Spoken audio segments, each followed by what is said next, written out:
Growing up, I was obsessed with the brand Puma. All my friends wore Nike, but Puma just seemed cooler to me. Maybe it was because they were European and all of their clothes just fit my super skinny 15-year-old self. Maybe it was because everyone had a swoosh and I wanted something different in the form of those cool signature stripes on the side of Puma's everyday sneaker. Maybe it was because they sponsored one of my favorite golfers, Ricky Fowler. Anyways, Puma partnered with an unlikely brand ambassador last year, world chess champion Magnus Carlsen. For an entire year, it seemed as though the partnership was just a press release, until last week when they announced the Clyde Chess shoe, a chess-inspired version of Puma's already famous Clyde sneaker model.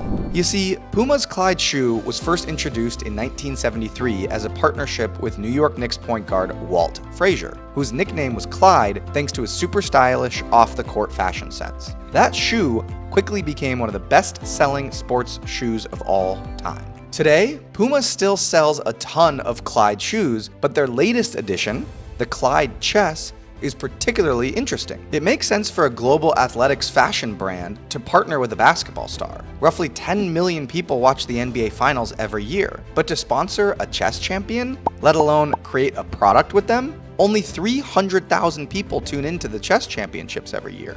Not to mention, during a telecast of the NBA Finals, you can see the players' shoes. You can't see Magnus Carlsen's shoes while he competes for the World Chess Championship. So why create a shoe with a chess champion? The reasons are endless. For one, sponsoring the #1 basketball player in the world would cost tens of millions, but sponsoring the #1 chess player in the world, likely a fraction of that.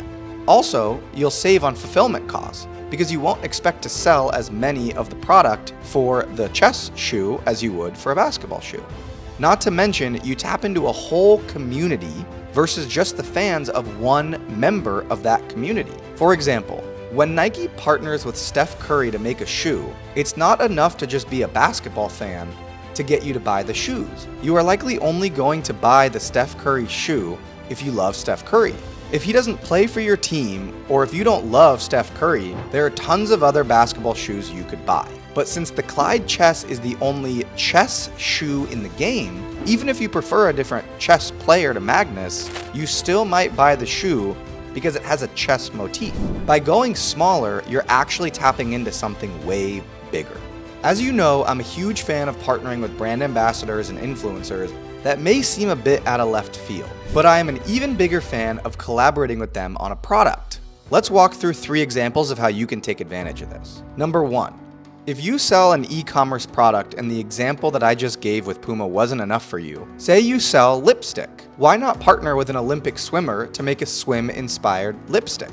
Maybe it's water resistant, or it's just a color that the swimmer loved and has a swim motif on the casing.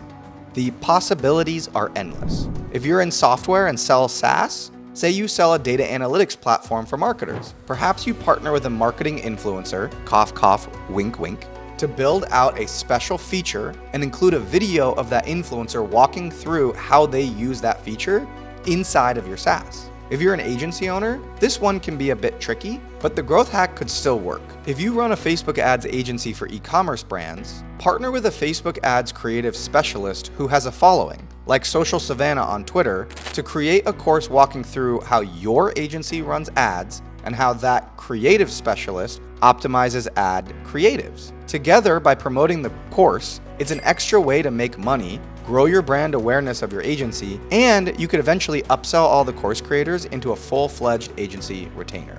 What is the strategy that you should steal from this $7 billion athletics brand? Partner with an unlikely brand ambassador to create a product that taps into something unique and outside the box. Hit that follow, subscribe button if you want to become a better entrepreneur, marketer, or just learn business growth strategies. See you soon.